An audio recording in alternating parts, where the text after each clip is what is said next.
ಎಲ್ಲರಿಗೂ ನಮಸ್ಕಾರ. ನಾನು ಡಾಕ್ಟರ್ ಜಿತೇಶ್, ನಿಸರ್ಗ ಹಾಸ್ಪಿಟಲ್ ಸಿರ್ಸಿ.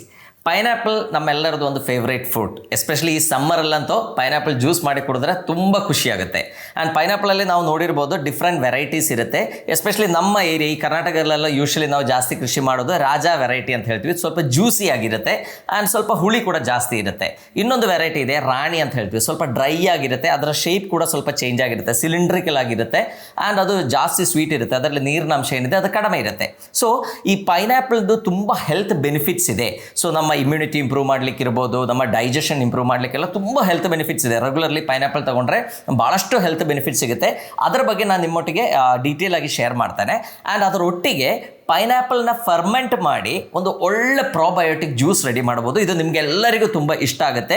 ಇದು ಮೆಕ್ಸಿಕೋದಲ್ಲಿ ಯೂಶಲಿ ಅದು ಪ್ರೊಡ್ಯೂಸ್ ಮಾಡೋದು ಆ್ಯಂಡ್ ಇದಕ್ಕೆ ಟಪಾಚಿ ಅಂತ ಹೇಳ್ತಾರೆ.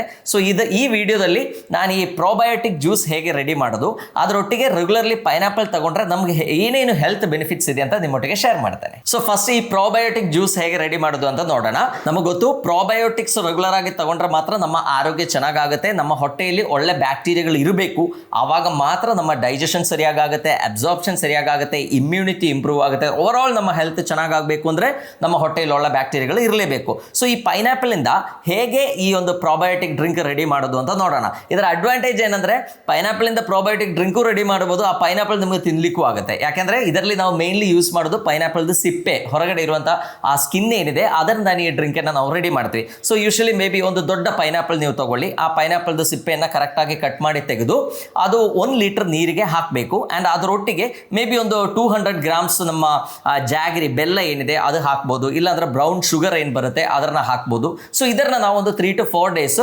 ಮುಚ್ಚಿಡಬೇಕು. ಆ್ಯಂಡ್ ಇದಕ್ಕೆ ಇನ್ನೂ ನಾವು ಫ್ಲೇವರು ಟೇಸ್ಟ್ ಎಲ್ಲ ಆ್ಯಡ್ ಮಾಡಲಿಕ್ಕೆ ನಾವೇನು ಮಾಡ್ಬೋದು, ಒಂದು ದೊಡ್ಡ ಒಂದು ಶುಂಠಿ ಪೀಸ್ ಬೇಕಾದ್ರೆ ಹಾಕ್ಬೋದು, ಅಥವಾ ನಮ್ಮ ಚಕ್ಕೆ ಏನಿದೆ ಒಂದು ಸಣ್ಣ ಪೀಸ್ ಚಕ್ಕೆ ಅದಕ್ಕೆ ಹಾಕಿರ್ಬೋದು, ಇಲ್ಲ ಕ್ಲೋವ್ಸ್ ಹಾಕೋಬೋದು. ಸೊ ಇದೇನಾದರೂ ಹಾಕಿ ಅದನ್ನು ಕರೆಕ್ಟಾಗಿ ಒಂದು ಬಟ್ಟೆಯಿಂದ ಮುಚ್ಚಬೇಕು. ಯಾಕಂದರೆ ಅದರಲ್ಲಿ ತುಂಬ ಗ್ಯಾಸ್ ಪ್ರೊಡಕ್ಷನ್ ಆಗುತ್ತೆ, ಅದು ಹೊರಗಡೆ ಹೋಗಬೇಕು, ಕಾರ್ಬನ್ ಡೈಆಕ್ಸೈಡ್ ಪ್ರೊಡಕ್ಷನ್ ಆಗುತ್ತೆ. ಸೊ ಒಂದು ಬಟ್ಟೆಯಿಂದ ಮುಚ್ಚಿ ನಾವು ಒಂದು 4 ಡೇಸ್ ಇಟ್ಟರೆ ಏನಾಗುತ್ತೆ, ಇದು ಫರ್ಮೆಂಟ್ ಆಗಲಿಕ್ಕೆ ಸ್ಟಾರ್ಟ್ ಆಗುತ್ತೆ. ಆ್ಯಂಡ್ ನಾವು ಬಿಚ್ಚಿ ನಾವು ಅದರದ್ದು ಟೇಸ್ಟ್ ನೋಡ್ಬೋದು. ಯಾಕಂದರೆ ಆ ಸಕ್ಕರೆ ಏನಿದೆ ಅದು ಕಂಪ್ಲೀಟ್ ಆಗಿ ಲೈಕ್ ಅದರಲ್ಲಿ ಬ್ಯಾಕ್ಟೀರಿಯಾಗಳು ಬೆಳಿಬೇಕು. ಆ ಬ್ಯಾಕ್ಟೀರಿಯಾಗಳದ್ದು ಫುಡ್ ಇದು, ಈ ನಾವು ಹಾಕುವಂಥ ಸಕ್ಕರೆ ಏನಿದೆ ಅಥವಾ ಬೆಲ್ಲ ಏನಿದೆ ಅದು ಬ್ಯಾಕ್ಟೀರಿಯಾಗಳು ಫುಡ್ಡು. ಸೊ ಇದು ಫರ್ಮೆಂಟ್ ಆಗುತ್ತೆ.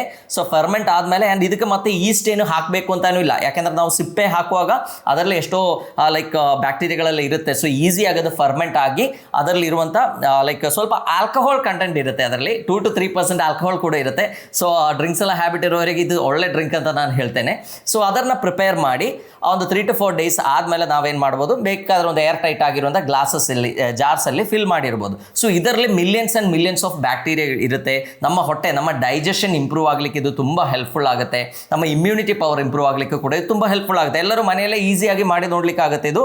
ಸೊ ನಾನು ಫಸ್ಟ್ ಹೇಳೋದಾಗೆ 1 ಲೀಟರ್ ನೀರಿಗೆ ಬರೀ ಸಿಪ್ಪೆ, ಇದರದ್ದು ಸಿಪ್ಪೆಯನ್ನು ಕಟ್ ಮಾಡಿ ಹಾಕಿ ಅದರೊಟ್ಟಿಗೆ ಸಕ್ಕರೆ ಎಲ್ಲ ಹಾಕಿ ಅದನ್ನು ಫರ್ಮೆಂಟ್ ಮಾಡಿ ರೆಗ್ಯುಲರ್ಲಿ ತಗೋಬೋದು. ಬಟ್ ಇದರದ್ದು ನಾವು ಹೇಳೋದಾಗ ಒಂದು ಡಿಸ್ಅಡ್ವಾಂಟೇಜ್, ಕೆಲವರಿಗೆ ಇದು ಇಷ್ಟ ಆಗಲ್ಲ. ಯಾಕೆಂದರೆ ಇದರಲ್ಲಿ ಸ್ವಲ್ಪ ಆಲ್ಕೋಹಾಲ್ ಕಂಟೆಂಟ್ ಇರುತ್ತೆ. ಫರ್ಮೆಂಟ್ ಆದಾಗ ಅದರಲ್ಲಿ ಆಲ್ಕೋಹಾಲ್ ಫಾರ್ಮೇಷನ್ ಆಗೇ ಆಗುತ್ತೆ. ಸೊ ಅದರಲ್ಲಿ ಆಲ್ಕೋಹಾಲ್ ಕಂಟೆಂಟ್ ತುಂಬ ಮಿನಿಮಮ್ ಇರುತ್ತೆ. ಸೊ ನಮಗೆ ಹೆಲ್ತ್ ಬೆನಿಫಿಟ್ಸ್ ತುಂಬ ಚೆನ್ನಾಗಿರುತ್ತೆ ಇದು ನೀವು ತಗೊಂಡ್ರೆ. ಆ್ಯಂಡ್ ತುಂಬ ಜಾಸ್ತಿ ಕುಡಿಯೋದಲ್ಲ ಇದು. ನಾವು ತಗೊಳ್ಳೋದೇನು ಮೇ ಬಿ ಒಂದು 90 ml 60 ml ಅಷ್ಟೇ. ಒಂದು ರೆಗ್ಯುಲರ್ಲಿ ನೀವು ತಗೊಂಡ್ರೆ ಏನಾಗುತ್ತೆ, ನಮ್ಮ ಆರೋಗ್ಯ ತುಂಬ ಚೆನ್ನಾಗಿ ಇಂಪ್ರೂವ್ ಆಗುತ್ತೆ. ಈಗ ಪೈನಾಪಲ್ ಆಸ್ ಎ ಫ್ರೂಟ್, ನಾವು ಅದರದ್ದು ನ್ಯೂಟ್ರಿಷನಲ್ ವ್ಯಾಲ್ಯೂಸ್ ಏನೇನಿದೆ ಅಂತ ನೋಡೋಣ. ನಮಗೆ ಗೊತ್ತು pineapple is a very good juicy fruit. So ಅದರಲ್ಲಿ ಅರೌಂಡ್ 80-85% ನೀರಿನ ಅಂಶನೇ ಜಾಸ್ತಿ ಇರುತ್ತೆ. ಆ್ಯಂಡ್ ಅದರಲ್ಲಿ ಕಾರ್ಬೋಹೈಡ್ರೇಟ್ ಏನಿದೆ ಅದು ತುಂಬ ಕಡಿಮೆ ಇರುತ್ತೆ, ಅರೌಂಡ್ 13% ಅಷ್ಟೇ ಕಾರ್ಬೋಹೈಡ್ರೇಟ್ ಇರುತ್ತೆ. ಸೊ ಡಯಾಬಿಟಿಸ್ ಇದ್ದವರಿಗೂ ಕೂಡ ಈ ಪೈನಾಪಲ್ ಏನಿದೆ ನಾವು ಚೆನ್ನಾಗಿ ಕೊಟ್ಟರು ಕೂಡ ಏನೂ ತೊಂದರೆ ಆಗಲ್ಲ, ಅವ್ರ ಶುಗರ್ ಏನು ಸಡನ್ ಆಗಿ ಜಾಸ್ತಿ ಏನೂ ಆಗಲ್ಲ. ಆ್ಯಂಡ್ ಇದರಲ್ಲಿ ನಾರಿನ ಅಂಶ ಚೆನ್ನಾಗಿದೆ. ಒಂದು 100 ಗ್ರಾಮ್ ಪೈನಾಪಲಲ್ಲಿ ಅರೌಂಡ್ 14 ಗ್ರಾಮ್ಸ್ ಆಫ್ ಫೈಬರ್ ನಿಮಗೆ ಸಿಗುತ್ತೆ. ಆ್ಯಂಡ್ ಬಾಕಿ ಇರುವ ನ್ಯೂಟ್ರಿಯೆಂಟ್ಸ್, ಅದು ವೈಟಮಿನ್ ಎ ಇರ್ಬೋದು, ವೈಟಮಿನ್ ಸಿ ಇರ್ಬೋದು, ವೈಟಮಿನ್ ಬಿ ಕಾಂಪ್ಲೆಕ್ಸ್ಗಳು ಇರ್ಬೋದು, ಮೆಗ್ನೀಷಿಯಂ ಇರ್ಬೋದು, ಮ್ಯಾಂಗನೀಸ್ ಇರ್ಬೋದು, ಐರನ್ ಇರ್ಬೋದು, ವೈಟಮಿನ್ ಸಿ ಇರ್ಬೋದು, ಇದೆಲ್ಲ ತುಂಬ ಜಾಸ್ತಿ ಪೈನಾಪಲ್ ಅಲ್ಲಿ ಇರೋದ್ರಿಂದ ನಮಗೆ ತುಂಬ ಹೆಲ್ತ್ ಬೆನಿಫಿಟ್ಸ್ ಇದೆ. ಈಗ ರೆಗ್ಯುಲರ್ಲಿ ನಾವು ಪೈನಾಪಲ್ ತಗೊಂಡ್ರೆ ನಮ್ಗೆ ಏನೇನು ಬೆನಿಫಿಟ್ಸ್ ಇದೆ ಅಂತ ನೋಡೋಣ. ಇದರಲ್ಲಿ ಫಸ್ಟ್ ಆ್ಯಂಡ್ ಫಾರ್ಮೋಸ್ಟ್ ಅಂದರೆ ಈ ಪೈನಾಪಲ್ ಅಲ್ಲಿ ಇರುವಂಥ ಒಂದು ಆಕ್ಟಿವ್ ಇಂಗ್ರೀಡಿಯೆಂಟ್, ಅದಕ್ಕೆ ನಾವು ಬ್ರೋಮಲಿನ್ ಅಂತ ಹೇಳ್ತೀವಿ. ಸೊ ಈ ಬ್ರೋಮಲಿನ್ ಪೈನಾಪಲ್ ಇರೋದ್ರಿಂದ ನಾವು ಪೈನಾಪಲ್ ಸೇವಿಸುವಾಗ ನಮ್ಗೆ ಭಾಳಷ್ಟು ಹೆಲ್ತ್ ಬೆನಿಫಿಟ್ಸ್ ಇದೆ. ಅದರಲ್ಲಿ ಫಸ್ಟ್ ಆ್ಯಂಡ್ ಫಾರ್ಮೋಸ್ಟ್ ಅಂದರೆ ನಮ್ಮ ಡೈಜೆಷನ್ ಇಂಪ್ರೂವ್ ಮಾಡಲಿಕ್ಕೆ bromelain is one of the best. So regularly ನೀವು ಪೈನಾಪಲ್ ತಗೊಂಡ್ರೆ ಏನಾಗುತ್ತೆ, ಏನಾಗುತ್ತೆ, ನಮ್ಮ ಡೈಜೆಷನ್ ಇಂಪ್ರೂವ್ ಆಗುತ್ತೆ. ನಮ್ಮ ಲೈಕ್ ಪ್ರೋಟೀನ್ ಏನಿದೆ ಆ ಪ್ರೋಟೀನನ್ನು ಲೈಕ್ ಡೈಜೆಸ್ಟ್ ಮಾಡಿ ಅಮಿನೋ ಆಸಿಡ್ಸ್ ಪ್ರೊಡ್ಯೂಸ್ ಮಾಡಲಿಕ್ಕೆ ಈ ಬ್ರೋಮೆಲಿನ್ ತುಂಬ ಹೆಲ್ಪ್ಫುಲ್ ಆಗುತ್ತೆ. ಆ್ಯಂಡ್ ಈ ಬ್ರೋಮೆಲಿನ್ಗೆ ಇರುವಂಥ ಮತ್ತೊಂದು ಅಡ್ವಾಂಟೇಜ್ ಏನಿದೆ, ಅದು ಅಸಿಡಿಕ್ ಪಿ ಎಚ್ ಆಗಲಿ ಆಲ್ಕಲೈನ್ ಪಿ ಎಚ್ ಆಗಲಿ ಎರಡು ಕಡೆ ಕೂಡ ಚೆನ್ನಾಗಿ ಕೆಲಸ ಮಾಡುತ್ತೆ. ಸೊ ಹಾಗಾಗಿ ನಮ್ಮ ಹೊಟ್ಟೆಯಲ್ಲಿರುವಂಥ ಆಹಾರ ಲೈಕ್ ಪಚನ ಆಗಲಿಕ್ಕೂ, at the same time small intestine ಸಣ್ಣ ಕರಳಲ್ಲಿ ಹೋಗಿರುವಂಥ ಆಹಾರ ಪಚನ ಆಗಲಿಕ್ಕೂ ಕೂಡ ಈ ಬ್ರೋಮೆಲಿನ್ ತುಂಬ ಹೆಲ್ಪ್ ಮಾಡುತ್ತೆ. ಸೊ ಹಾಗಾಗಿ ರೆಗ್ಯುಲರ್ಲಿ ಒಂದು ಸ್ವಲ್ಪ ಪೈನಾಪಲ್ ತಗೊಂಡ್ರೆ ನಮ್ಮ ಡೈಜೆಸ್ಟಿವ್ ಪವರ್ ಏನಿದೆ ಅದು ತುಂಬ ಜಾಸ್ತಿ ಆಗುತ್ತೆ, ಅಬ್ಸಾರ್ಪ್ಷನ್ ಜಾಸ್ತಿ ಆಗುತ್ತೆ. ಸೊ ಎಲ್ಲ ರೀತಿಯಲ್ಲಿ ಕೂಡ ನಮ್ಮ ಹೆಲ್ತಿಯಾಗಿ ನಾವು ಫೀಲ್ ಮಾಡ್ತೀರಾ. ಇನ್ನು ಈ ಬ್ರೋಮೆಲಿನ್ ಕಂಟೆಂಟ್ ಅದರಲ್ಲಿ ಇರೋದ್ರಿಂದ ಇನ್ನೊಂದು ಅಡ್ವಾಂಟೇಜ್ ಏನಂದರೆ, it is a very strong anti viral ಮತ್ತು ಆ್ಯಂಟಿ ಬ್ಯಾಕ್ಟೀರಿಯಲ್ ಪ್ರಾಪರ್ಟೀಸ್ ಇದೆ ಅದಕ್ಕೆ. ಸೊ ಹಾಗಾಗಿ ತುಂಬ ಕಾಯಿಲೆಗಳು ಅಂದರೆ ರಿಪೀಟೆಡ್ ಆಗಿ ಇನ್ಫೆಕ್ಷನ್ ಬರೋರಲ್ಲಿ, ಮೇ ಬಿ ನೀವು ನೋಡಿರ್ಬೋದು ವೈರಲ್ ವಾಟ್ಸ್ ಅಂತ ಹೇಳ್ತೀವಿ, ಎಷ್ಟೋ ಜನರದ್ದು ಕುತ್ತಿಗೆ ಹತ್ರ ಎಲ್ಲ ನಾವು ನೋಡಿದ್ರೆ ವಾಟ್ಸ್ ಕಾಣುತ್ತೆ. ಸೊ ಅದು ಆ್ಯಕ್ಚುಲಿ ಒಂದು ವೈರಸ್ಸಿಂದ ಬರುವಂಥದ್ದು. ಸೊ ಆ ವೈರಲ್ ವಾಟ್ಸನ್ನು ಕಡಿಮೆ ಮಾಡಲಿಕ್ಕೆ ಪೈನಾಪಲ್ ಏನಿದೆ one of the best food ಅಂತ ನಾವು ಹೇಳ್ಬೋದು. ಫುಡ್ ಅಲ್ಲ, ಒಂದು ಮೆಡಿಸಿನ್ ಅಂತಾನೆ ಹೇಳ್ಬೋದು. ಸೊ ಈ ವೈರಲ್ ವಾಟ್ಸ್ ಪ್ರಾಬ್ಲಮ್ ಇರೋರು ಪ್ರತಿ ದಿವಸ ಒಂದು 200 ಗ್ರಾಮ್ಸ್ 100 to 200 ಗ್ರಾಮ್ಸ್ ಪೈನಾಪಲ್ ಸೇವಿಸಿದ್ರೆ ಈ ವೈರಲ್ ವಾಟ್ಸ್ ಏನಿದೆ ಅದು ಕಡಿಮೆ ಆಗ್ತಾ ಬರ್ತದೆ. ಅವರಿಗೆ ರಿಪೀಟೆಡ್ ಆಗಿ ಬರುವಂಥ ನೆಗಡಿ ಇರ್ಬೋದು, ಅಂದರೆ ರಿಪೀಟೆಡ್ ಆಗಿ ಬರುವಂಥ ಇನ್ಫೆಕ್ಷನ್ಸ್ ಇರ್ಬೋದು, ಅದೆಲ್ಲ ಕಡಿಮೆ ಮಾಡಲಿಕ್ಕೆ ಇದು ತುಂಬ ಹೆಲ್ಪ್ಫುಲ್ ಆಗುತ್ತೆ. ಇನ್ನು ನೆಕ್ಸ್ಟ್ ಬೆನಿಫಿಟ್ ಏನು ಅಂದರೆ, ನಾನು ಫಸ್ಟ್ ಹೇಳಿದ್ದೇನೆ ಇದರಲ್ಲಿ ತುಂಬ ಚೆನ್ನಾಗಿ ನಾರಿನಾಂಶ ಇದೆ. ನಾರಿನಾಂಶ ಅಂದರೆ ಪ್ರೀಬಯೋಟಿಕ್. ಸೊ ನಮ್ಮ ಹೊಟ್ಟೆಯಲ್ಲಿ ಇರುವಂಥ ಬ್ಯಾಕ್ಟೀರಿಯಾಗಳು ಚೆನ್ನಾಗಿ ಬದುಕಲಿಕ್ಕೆ, ಈಗ ಡಯಾಬಿಟಿಸ್ ಇರೋವರಿಗೆ ಪೋಸ್ಟ್ ಪ್ಯಾರಂಟಲ್ ಶುಗರ್ ಜಾಸ್ತಿ ಆಗದೆ ಪ್ರಿವೆಂಟ್ ಮಾಡಲಿಕ್ಕೆ, ಸ್ವಲ್ಪ ಆಹಾರ ತಗೊಂಡು ಕೂಡಲೇ ನಮಗೆ ಸೆಟೈಟಿ ಅಂದರೆ ಹಸಿವು ಸಾಕು ಅಂತ ಒಂದು ಆ ಫೀಲಿಂಗ್ ಕ್ರಿಯೇಟ್ ಮಾಡಲಿಕ್ಕೆ ಇದಕ್ಕೆಲ್ಲ ನಾರಿನಾಂಶ ಬೇಕೇ ಬೇಕು. ಆ್ಯಂಡ್ ನಮ್ಮ GI ಟ್ರ್ಯಾಕ್ಟ್ ಏನಿದೆ, ನಮ್ಮ ಗ್ಯಾಸ್ಟ್ರೋ ಇಂಟೆಸ್ಟೈನಲ್ ಟ್ರ್ಯಾಕ್ಟ್ ಏನಿದೆ, ಅದರ ಒಳಗಿರುವಂಥ ಮ್ಯೂಕೋಸಲ್ ಹೆಲ್ತ್ ಚೆನ್ನಾಗಿ ಆಗಲಿಕ್ಕೂ ಕೂಡ ಈ ನಾರಿನಾಂಶ ಬೇಕು. ಸೊ ಈ ಪೈನಾಪಲಲ್ಲಿ ಅರೌಂಡ್ 100 ಗ್ರಾಮ್ಸಲ್ಲಿ ಅರೌಂಡ್ 14 ಗ್ರಾಮ್ಸ್ ನಾರಿನಾಂಶ ಇರೋದ್ರಿಂದ it can be very good for many actually. ಅಂದರೆ ಡಯಾಬಿಟಿಸ್ ಇದ್ದವರಿರಲಿ, ಹೊಟ್ಟೆ ಸಮಸ್ಯೆ ಇರೋರಿಗೆ ನಾರಿನಾಂಶನೂ ಸಿಕ್ತು, at the same time digestive juices ಸಿಕ್ಕದಂಗೆ ಆಗುತ್ತೆ. ಅಂದರೆ ಬ್ರೋಮೆಲಿನ್ ಏನಿದೆ ಅದೊಂದು ಡೈಜೆಸ್ಟಿವ್ ಜ್ಯೂಸ್ ಆಗಿ ಕೂಡ ಆ್ಯಕ್ಟ್ ಆಗುತ್ತೆ. ಸೊ ಆ ಡೈಜೆಷನ್ ಇಂಪ್ರೂವ್ ಮಾಡಲಿಕ್ಕೆ ಮತ್ತು ಪೋಸ್ಟ್ ಪ್ಯಾರಂಟಲ್ ಶುಗರ್ನ ಕಂಟ್ರೋಲ್ ಮಾಡಲಿಕ್ಕೆಲ್ಲ ಇದು ತುಂಬ ಹೆಲ್ಪ್ಫುಲ್ ಆಗುತ್ತೆ. ಈವನ್ ಮಲಬದ್ಧತೆ ಪ್ರಾಬ್ಲಮ್ ಇರೋವರಿಗೂ ಕೂಡ ಈ ಪೈನಾಪಲ್ ರೆಗ್ಯುಲರ್ಲಿ ತಗೊಂಡ್ರೆ ಏನಾಗುತ್ತೆ, ಮೋಷನ್ ಕ್ಲಿಯರ್ ಆಗಿ ಹೋಗಲಿಕ್ಕೆ ಅದು ತುಂಬ ಹೆಲ್ಪ್ ಮಾಡುತ್ತೆ. ಇನ್ನು ಇದು it's a very good antioxidant ಅಂತ ಹೇಳ್ಬೋದು. ಯಾಕಂದರೆ ಪೈನಾಪಲ್ಲಿ ತುಂಬ ಆಂಟಿ ಆಕ್ಸಿಡೆಂಟ್ಸ್ ಇದೆ. ಅದು ವೈಟಮಿನ್ ಸಿ ಇರ್ಬೋದು, ಬಾಕಿ ಇರುವಂಥ ವೈಟಮಿನ್ಸ್ ಇರ್ಬೋದು, ಬ್ರೋಮೆಲಿನ್ ಇರ್ಬೋದು, ಆ್ಯಂಡ್ ಅದರಲ್ಲಿರುವಂಥ ಎಷ್ಟೋ ಫ್ಲಾವನಾಯ್ಡ್ಸ್ ಇರ್ಬೋದು. ಇದೆಲ್ಲ ಒಂದು ಒಳ್ಳೆ ಆಂಟಿ ಆಕ್ಸಿಡೆಂಟ್. ಸೊ ನಮ್ಮ ಬಾಡಿಯಲ್ಲಿ ಆಗುವಂಥ ಆಕ್ಸಿಡೇಟಿವ್ ಸ್ಟ್ರೆಸ್ಸನ್ನು ಕಡಿಮೆ ಮಾಡಲಿಕ್ಕೆ, ಯಾಕಂದರೆ ಡಯಾಬಿಟಿಕ್ ಪೇಷಂಟ್ಸ್ ಎಲ್ಲ ನೋಡಿದ್ರೆ ಅವರ ಬಾಡಿಯಲ್ಲಿ ತುಂಬ ಆಕ್ಸಿಡೇಷನ್ ಆಗುತ್ತೆ, ಅದರಿಂದ ಆಕ್ಸಿಡೇಟಿವ್ ಡ್ಯಾಮೇಜ್ ಆಗುವಂಥ ಸಾಧ್ಯತೆ ಇದೆ, ನರಗಳು ವೀಕ್ ಆಗುವಂಥ ಸಾಧ್ಯತೆ ಇಲ್ಲ ಇದೆ. ಸೊ ಅದೆಲ್ಲ ಪ್ರಿವೆಂಟ್ ಮಾಡಲಿಕ್ಕೂ ಕೂಡ pineapple can be a miracle fruit ಅಂತ ನಾವು ಹೇಳ್ಬೋದು. ಇನ್ನು ರಕ್ತಹೀನತೆ ಇರೋವರಿಗೆ, ಎಸ್ಪೆಷಲಿ ಅಯರ್ನ್ ಡೆಫಿಷಿಯನ್ಸಿ ಅನೀಮಿಯಾ ಇರೋವರಿಗೆ pineapple is a very good food. ಯಾಕೆಂದರೆ ಅದರಲ್ಲಿ ವೈಟಮಿನ್ ಸಿ ಜಾಸ್ತಿ ಇದೆ. ಅದೇನು ಮಾಡುತ್ತೆ, ನಮ್ಮ ನಾವು ತಗೊಳ್ಳುವಂಥ ಆಹಾರದಲ್ಲಿ ಇರುವಂಥ ಐರನ್ ಅಬ್ಸಾರ್ಪ್ಷನ್ಗೆ ಅದು ತುಂಬ ಹೆಲ್ಪ್ ಮಾಡುತ್ತೆ. ಮತ್ತು ಈ ಪೈನಾಪಲಲ್ಲಿ ಕೂಡ ಐರನ್ ಕಂಟೆಂಟ್ ಚೆನ್ನಾಗಿದೆ. ಸೊ ಹಾಗಾಗಿ ಆ ರಕ್ತಹೀನತೆ ಸಮಸ್ಯೆ ಇರೋರು, ಎಸ್ಪೆಷಲಿ ಲೇಡೀಸ್ ಎಲ್ಲ, ಈಗ ಮೆನ್ಸ್ಟ್ರಲ್ ಬ್ಲಡ್ ಲಾಸ್ ಎಲ್ಲ ಜಾಸ್ತಿ ಇರೋವರಿಗೆ HB ಏನಿದೆ ಅದು ತುಂಬ ಕಡಿಮೆ ಇರುತ್ತೆ, <10 ಇರುತ್ತೆ.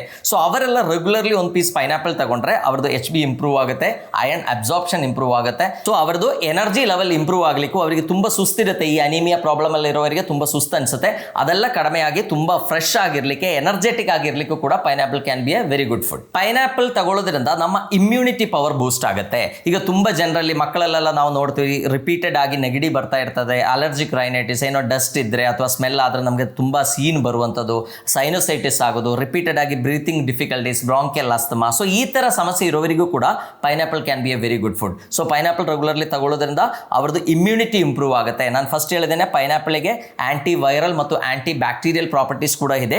ಸೊ ರೆಸ್ಪಿರೇಟರಿ ಇಶ್ಯೂಸ್ ಇರೋರು ಈ ಪೈನಾಪಲ್ನ ರೆಗ್ಯುಲರ್ಲಿ, ಮೇ ಬಿ ಜ್ಯೂಸ್ ಬೇಡ, ರೆಗ್ಯುಲರ್ಲಿ ಒಂದು ಸ್ವಲ್ಪ 2-3 ಪೀಸ್ ಪೈನಾಪಲ್ ತಿಂದರೂ ಸಾಕಾಗುತ್ತೆ. ಯಾಕಂದರೆ ಕೆಲವರು ಏನು ಮಾಡ್ತಾರೆ, ಜ್ಯೂಸ್ ಮಾಡಿ ಅದನ್ನು ಸೋಸ್ತಾರೆ, ಅದರಲ್ಲಿರೋ ನಾರಿನಾಂಶವನ್ನು ತೆಗೆದು ಬಿಡ್ತಾರೆ. ಸೊ ಅವಾಗ ನಮಗೆ ಅದರದ್ದು ಫೈಬರ್ದು ಬೆನಿಫಿಟ್ ಏನಿದೆ ಅದು ಸಿಗಲ್ಲ.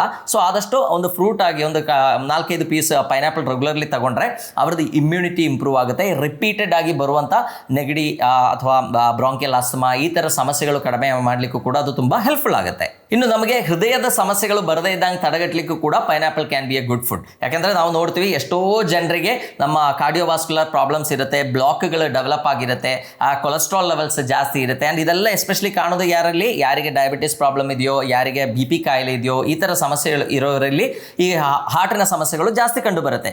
ಸೊ ಈ ಪ್ಲೇಕ್ ಫಾರ್ಮೇಷನನ್ನು ಪ್ರಿವೆಂಟ್ ಮಾಡಲಿಕ್ಕೆ, ನಮ್ಮ ಹಾರ್ಟ್ಗಳಲ್ಲಿ, ನಮ್ಮ ರಕ್ತನಾಳಗಳ ಒಳಗೆ, ಕೊರೋನರಿ ವೆಸಲ್ಸ್ ಒಳಗೆ ಸಣ್ಣ ಸಣ್ಣ ಬ್ಲಾಕ್ ಆಗೋದನ್ನ ಪ್ರಿವೆಂಟ್ ಮಾಡಲಿಕ್ಕೂ ಕೂಡ ಈ pineapple can be be a very good food. So ಅದರಲ್ಲಿರುವಂಥ ಬ್ರಾಮಲಿನ್ ಏನಿದೆ ಪ್ಲೇಕ್ ಫಾರ್ಮೇಷನ್ ಪ್ರಿವೆಂಟ್ ಮಾಡಲಿಕ್ಕೂ ಕೂಡ ತುಂಬ ಹೆಲ್ಪ್ ಮಾಡುತ್ತೆ. ಸೊ ಹಾಗಾಗಿ ಡಯಾಬಿಟಿಸ್ ಇದ್ದವರಿಗೆ ನಾನು ಫಸ್ಟ್ ಹೇಳಿದ್ದೇನೆ ಇದರಲ್ಲಿ ಜಾಸ್ತಿ ಶುಗರ್ ಏನಿಲ್ಲ. ಸೊ ಹಾಗಾಗಿ ಡಯಾಬಿಟಿಸ್ ಇದ್ದವರು ಕೂಡ ಪೈನಾಪಲ್ ತಿನ್ಬೋದು. ಇದರಲ್ಲಿ ನಾರಿನಂಶ ತುಂಬ ಚೆನ್ನಾಗಿದೆ.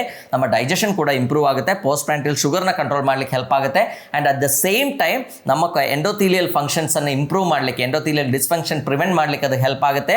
ಪ್ಲೇಕ್ ಫಾರ್ಮೇಷನ್ ತಡೆಗಟ್ಟಲಿಕ್ಕೂ, ನಮಗೆ ಡಯಾಬಿಟಿಸ್ನ ಕಾಂಪ್ಲಿಕೇಶನ್ಸ್ ಮುಂದೆ ಬರೋದನ್ನು ತಡೆಗಟ್ಟಲಿಕ್ಕೂ ಕೂಡ ಈ ಪೈನಾಪಲ್ ಏನಿದೆ ಅದು ತುಂಬ ಒಳ್ಳೆಯ ಆಹಾರ ಅಂತ ನಾವು ಹೇಳ್ಬೋದು. ಇನ್ನು ನೆಕ್ಸ್ಟ್ ಹೊಟ್ಟೆ ಸಮಸ್ಯೆಗಳಿದ್ದವರಿಗೆ ನಾನು ಫಸ್ಟ್ ಹೇಳಿದ್ದೇನೆ ನಮ್ಮ ಡೈಜೆಷನ್ ಇಂಪ್ರೂವ್ ಮಾಡಲಿಕ್ಕೆ ಇದರಲ್ಲಿರುವಂಥ bromelain is a very good medicine ಅಂತ ನಾನು ಹೇಳಿದ್ದೇನೆ. ಸೊ ಅದೇ ಥರ ಈ IBS ಪ್ರಾಬ್ಲಮ್ ಇರೋರಿಗೆ, ಯಾರಿಗೆ ಇರಿಟಬಲ್ ಬವಲ್ ಪ್ರಾಬ್ಲಮ್ ಇದೆಯೋ ಅವರಿಗೂ ಕೂಡ ಇದು ತುಂಬ ಒಳ್ಳೆಯ ಒಂದು ಆಹಾರ ಅಂತ ನಾವು ಹೇಳ್ತೀವಿ. ಯಾಕಂದರೆ ಇದು ತಗೊಳ್ಳೋದ್ರಿಂದ ನಮ್ಮ ಡೈಜೆಷನ್ ಇಂಪ್ರೂವ್ ಆಗುತ್ತೆ, ಅಬ್ಸಾರ್ಪ್ಷನ್ ಇಂಪ್ರೂವ್ ಆಗುತ್ತೆ. ತುಂಬ ಈ IBS ಪ್ರಾಬ್ಲಮ್ ಇರೋರಲ್ಲಿ ನೀವು ನೋಡಿದರೆ ತುಂಬ ಲೀನ್ ಆಗಿರ್ತಾರೆ, ತುಂಬ ಸಪೂರಕ್ಕಿರ್ತಾರೆ, ಅವರಿಗೆ ಅಬ್ಸಾರ್ಪ್ಷನ್ ಚೆನ್ನಾಗಿರಲ್ಲ, ಯಾವಾಗಲೂ ಹೊಟ್ಟೆ ನೋವಿರುತ್ತೆ, ಮೋಷನ್ ಇರ್ರೆಗ್ಯುಲಾರಿಟಿ ಇರುತ್ತೆ, ಕೆಲವರಿಗೆ ಕಾನ್ಸ್ಟಿಪೇಷನ್ ಇರುತ್ತೆ, ಕೆಲವರಿಗೆ ಲೂಸ್ ಮೋಷನ್ ಇರುತ್ತೆ. ಸೊ ಇದನ್ನ ಟು ಎ ಸರ್ಟನ್ ಎಕ್ಸ್ಟೆನ್ಸ್ ಬರೀ ಪೈನಾಪಲ್ ತಿಂದರೆ IBS ಪೂರ್ತಿ ಸರಿಯಾಗುತ್ತೆ ಅಂತ ನಾನು ಹೇಳಲ್ಲ. ಬಟ್ IBS ಇಂದ ಬರುವಂಥ ಎಷ್ಟೋ ಸಮಸ್ಯೆಗಳು, ವೆಯ್ಟ್ ಲಾಸ್ ಇರ್ಬೋದು, ಹೊಟ್ಟೆ ನೋವು ಇರ್ಬೋದು, ಇದೆಲ್ಲ ಕಡಿಮೆ ಮಾಡಲಿಕ್ಕೆ pineapple can be a very good food. So overall ನಾವು ನೋಡಿದರೆ ನಮ್ಮ ಹೆಲ್ತ್ ಇಂಪ್ರೂವ್ ಮಾಡಲಿಕ್ಕೆ pineapple can play A very major role. But ನಾವು ಏನು ಮಾಡಬೇಕು ಅಂದರೆ ಈ ಪೈನಾಪಲ್ ತಗೊಳ್ಳುವಾಗ ತುಂಬ ಜನರಿಗೆ ಇರುವಂಥ ಒಂದು ಹ್ಯಾಬಿಟ್ ಏನಂದರೆ ಚೆನ್ನಾಗಿ ಅದಕ್ಕೆ ಸಕ್ಕರೆ ಹಾಕಿ ಜ್ಯೂಸ್ ಮಾಡಿ ಕುಡಿತಾರೆ. ಸೊ ಅದರದ್ದು ರಿಸಲ್ಟ್ ಏನಿದೆ, ಎಫೆಕ್ಟ್ ಏನಿದೆ ಅದು ಆವಾಗ ಕಡಿಮೆ ಆಗುತ್ತೆ. ಸೊ ಆದಷ್ಟು ನಾವು ಪೈನಾಪಲ್ ಏನಿದೆ, ಹಣ್ಣಾಗಿರುವಂಥ ರೈಪ್ ಆಗಿರುವಂಥ ಪೈನಾಪಲ್ ಏನಿದೆ ಅದರ ಪೀಸಸನ್ನು ಸೇವಿಸೋದು, ಅಥವಾ ಜ್ಯೂಸ್ ಮಾಡೋದಾದರೂ ಕೂಡ ಆ ನಾರಿನಂಶವನ್ನು ಡಿಸ್ಕಾರ್ಡ್ ಮಾಡಬಾರ್ದು, ಅದಕ್ಕೆ ಸಕ್ಕರೆ ಕೂಡ ಹಾಕಬಾರ್ದು. ಸೊ ಈಗ ನಾನು ಫಸ್ಟ್ ಹೇಳಿರುವಂಥ ಪ್ರೋಬಯೋಟಿಕ್, ಫರ್ಮೆಂಟೆಡ್ ಪ್ರೋಬಯೋಟಿಕ್ ಡ್ರಿಂಕ್ ಏನಿದೆ ಅದರಲ್ಲಿ ನೀವು ಕೇಳ್ಬೋದು ಅದಕ್ಕೆ ನೀವು ಸಕ್ಕರೆ ಹಾಕ್ತಿರಲ್ಲ, ಅದಕ್ಕೆ ಬೆಲ್ಲ ಹಾಕ್ತಿರಲ್ಲ ಅಂತ ಕೇಳ್ಬೋದು. ಬಟ್ ಅದರಲ್ಲಿರುವಂಥ ಬೆಲ್ಲ ಅಥವಾ ಸಕ್ಕರೆ, ಆ ಸ್ವೀಟ್ ಏನಿದೆ ಅದು ಕಂಪ್ಲೀಟ್ಲಿ ಕನ್ವರ್ಟ್ ಆಗುತ್ತೆ, ಅದು ಆಲ್ಕೋಹಾಲ್ ಆಗಿ ಕನ್ವರ್ಟ್ ಆಗುತ್ತೆ. ಅದರಲ್ಲಿರುವಂಥ ಬ್ಯಾಕ್ಟೀರಿಯಾ ಏನು ಮಾಡುತ್ತೆ, ಆ ಸ್ವೀಟನ್ನು ಕಂಪ್ಲೀಟ್ಲಿ ಕನ್ವರ್ಟ್ ಮಾಡುತ್ತೆ. ಸೊ ಹಾಗಾಗಿ ನೀವು ಟಪಾಚೆ ಕುಡಿಯುವಾಗ ಅದರಲ್ಲಿ ಸ್ವೀಟ್ ಕಂಟೆಂಟ್ ಏನು ಇರಲ್ಲ. ಸೊ ಹಾಗಾಗಿ ನಮ್ಗೆ ಆ ಸಕ್ಕರೆ ತಗೊಳ್ಳೋದು, ನಮ್ಮ ಶುಗರ್ ಹೆಚ್ಚಾಗೋದು, ಆ ಥರ ಸಮಸ್ಯೆಗಳೇನು ಬರಲ್ಲ. ಈಗ ಯಾರು ಈ ಪೈನಾಪಲ್ ತಗೋಬಾರ್ದು ಅಂದರೆ ಆಲ್ಮೋಸ್ಟ್ ಎಲ್ಲರಿಗೂ pineapple is A very good food. But ಕೆಲವರಿಗೆ ಈ ಅಲರ್ಜಿ ಇರುತ್ತೆ, ಕೆಲವರಿಗೆ ಪೈನಾಪಲ್ ನಾನು ನೋಡಿದ್ದೇನೆ ಎಷ್ಟೋ ಜನರಿಗೆ ಪೈನಾಪಲ್ ತಗೊಂಡ್ರೆ ಸಡನ್ ಆಗಿ ಅನಾಫಿಲಾಟಿಕ್ ರಿಯಾಕ್ಷನ್, ಈ ಥರ ಸಿವಿಯರ್ ಅಲರ್ಜಿ ಡೆವಲಪ್ ಆಗುವಂಥ ಸಾಧ್ಯತೆ ಇದೆ. ಸೊ ಅವರು ಈ ಪೈನಾಪಲ್ನ ಕಂಪ್ಲೀಟ್ಲಿ ಅವಾಯ್ಡ್ ಮಾಡಬೇಕಾಗತ್ತೆ. ಇನ್ನು ತುಂಬ ಸಿವಿಯರ್ ಆಸಿಡಿಟಿ ಇರೋರು, ಯಾರಿಗೆ ತುಂಬ ಜಾಸ್ತಿ HCl ಪ್ರೊಡಕ್ಷನ್ ಇದೆಯೋ, ಯಾರಿಗೆ ತುಂಬ GERD ಪ್ರಾಬ್ಲಮ್ ಇದೆಯೋ ಅವರು ಕೂಡ ಈ ಪೈನಾಪಲ್ ತಗೊಂಡಾಗ ಅದರಲ್ಲಿ ಸ್ವಲ್ಪ ಹುಳಿ ಕಂಟೆಂಟ್ ಜಾಸ್ತಿ ಇರೋದ್ರಿಂದ ಸ್ವಲ್ಪ ಇರಿಟೇಷನ್ ಆಗುವಂಥ ಸಾಧ್ಯತೆ ಇದೆ. ಬಟ್ ಎಲ್ಲರಿಗೂ ಆಗಬೇಕು ಅಂತಿಲ್ಲ. ಈವನ್ ಹೈಪೋ ಅಸಿಡಿಟಿ ಇರೋರು ಪೈನಾಪಲ್ ತಗೊಂಡ್ರೆ ದೇ ಫೀಲ್ ಮೋರ್ ಕಂಫರ್ಟಬಲ್, ಚೆನ್ನಾಗಿರುತ್ತೆ. ಯಾಕಂದರೆ ಅದರಲ್ಲಿರುವಂಥ ಡೈಜೆಸ್ಟಿವ್ ಜ್ಯೂಸಸ್ ಅವರ ಪ್ರೋಟೀನನ್ನು ಡೈಜೆಸ್ಟ್ ಮಾಡಲಿಕ್ಕೆ ಹೆಲ್ಪ್ ಮಾಡುತ್ತೆ. ಸೊ ಹೊಟ್ಟೆ ಉಬ್ಬರ ಬರೋದೆಲ್ಲ ಕಡಿಮೆ ಆಗಲಿಕ್ಕೆ this can be a very good food. So ಎಲ್ಲರೂ ನಿಮ್ಮ ಮನೆಯಲ್ಲಿ ಬೇಕಾದ್ರೆ ನಾನು ಹೇಳಿರುವಂಥ ಪ್ರೋಬಯೋಟಿಕ್ ಜ್ಯೂಸ್ ಏನಿದೆ ಅದನ್ನು ನೀವು ರೆಡಿ ಮಾಡಿ ನೋಡ್ಬೋದು. ಆ್ಯಂಡ್ ಇಷ್ಟೆಲ್ಲ ಹೆಲ್ತ್ ಬೆನಿಫಿಟ್ಸ್ ಇರುವಂಥ ಪೈನಾಪಲ್ ನಾವು ಯಾವತ್ತೂ ಅವಾಯ್ಡ್ ಮಾಡಬಾರ್ದು.